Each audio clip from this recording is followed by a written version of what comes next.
Kamu udah belajar online berbulan-bulan tapi masih nggak semangat, susah ngertiin materi, apalagi dapetin nilai bagus? Mungkin video ini cocok buat kamu. Belajar bareng Anissa Fajriani. Halo, assalamualaikum teman-teman. Di video kali ini aku mau bahas tentang gimana sih cara belajar online yang efektif walaupun di rumah aja. Materi di video kali ini aku dapetin dari online course-nya EDX yang judulnya How to Learn Online, dan juga dari pengalamanku sendiri. Karena aku juga ngerasain tuh teman-teman gimana adaptasi dari belajar yang biasanya di kampus gitu ya, terus habis itu tiba-tiba jadi serba online. Itu juga awalnya aku tuh sempet kesulitan, bahkan aku sampai pernah remet ujian juga waktu di awal adaptasi itu.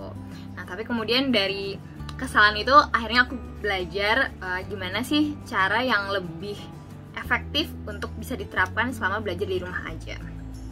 Sebelum kita masuk ke tips mengenai cara belajar efektif selama di rumah aja, aku pengen ngajak teman-teman buat diskusi dulu nih tentang penyebab tersering yang membuat kita jadi kesulitan untuk belajar di rumah.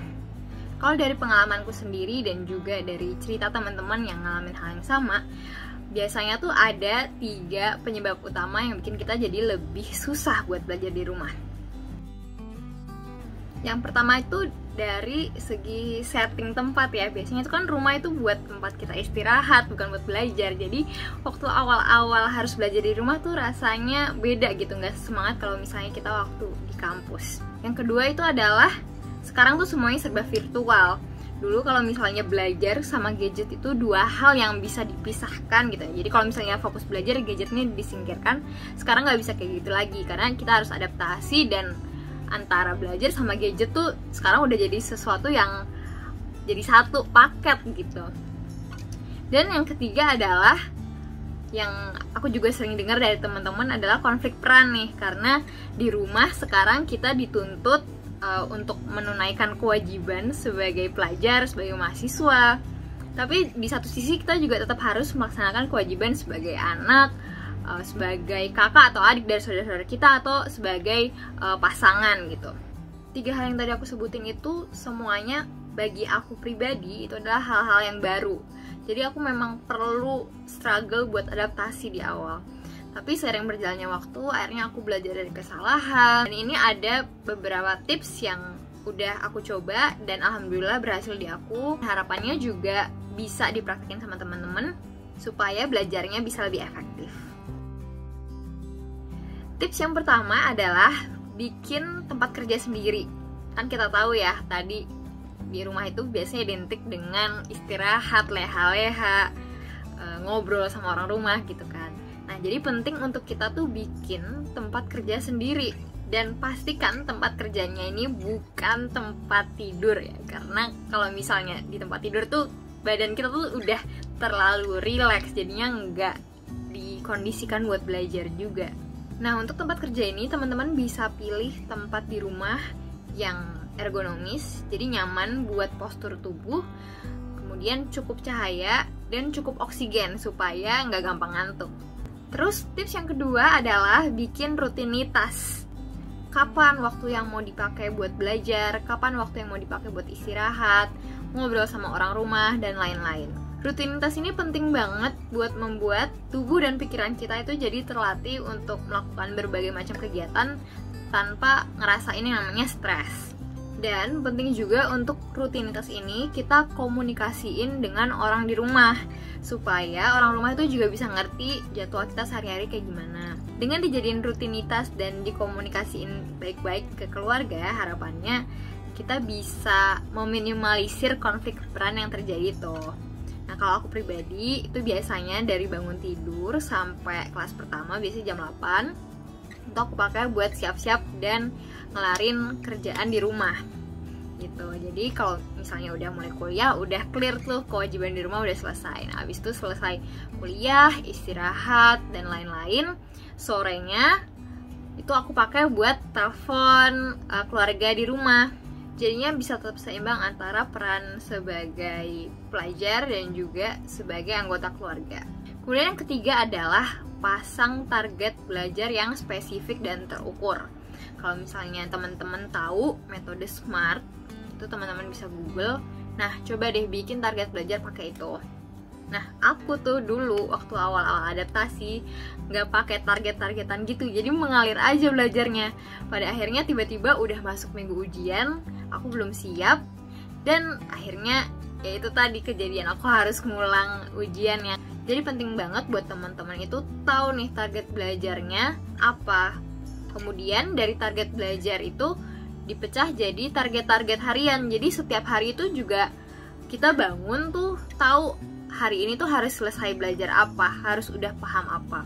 Kemudian tips yang keempat adalah maksimalkan waktu kelas online untuk bertanya sama ahlinya. Jadi tadi kan kita udah bikin nih target harian. Misalnya hari ini mau baca dan bikin ringkasan tentang materi A. Terus habis itu kita udah bikin, tapi kok dari hasil belajar sendiri ini tuh masih ada yang kita nggak paham gitu. Nah itu bikin penanda untuk nanti ditanyain waktu kelas online.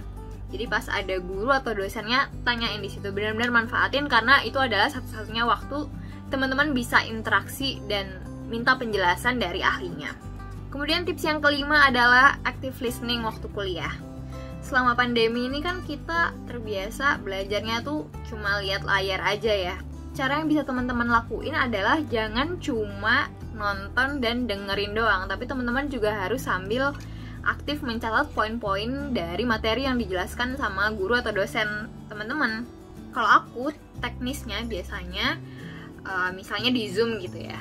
Jadi satu layar laptop itu sebelah kiri aku pakai buat memperhatikan dosennya via Zoom. Kemudian di sebelah kanan itu buat tempat aku ngetik. Ngetiknya itu aku biasanya di OneNote. Atau kalau misalnya kita udah punya presentasinya ya, udah punya materinya, nah langsung tuh ditulis di PowerPoint-nya itu supaya catatan kita tuh jadi satu dan nggak tercecer-cecer. Jadi ketika kita mau recall, mau memahami ulang materinya tuh bisa langsung baca dari situ dan itu udah lengkap.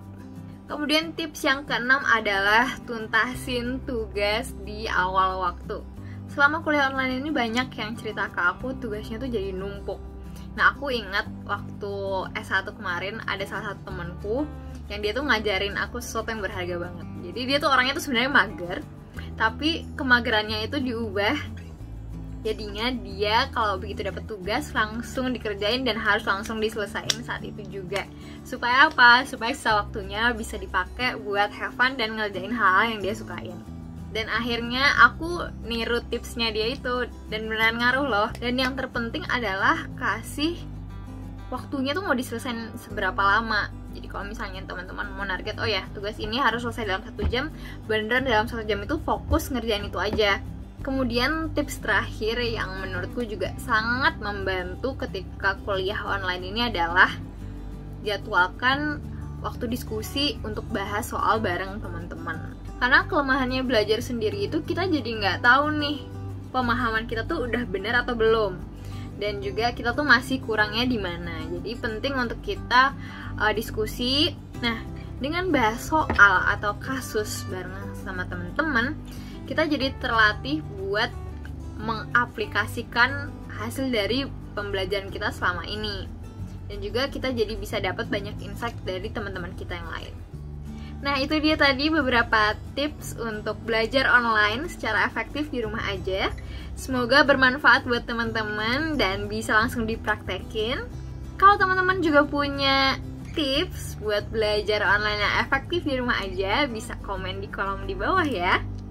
Sampai jumpa di video selanjutnya. Assalamualaikum warahmatullahi wabarakatuh.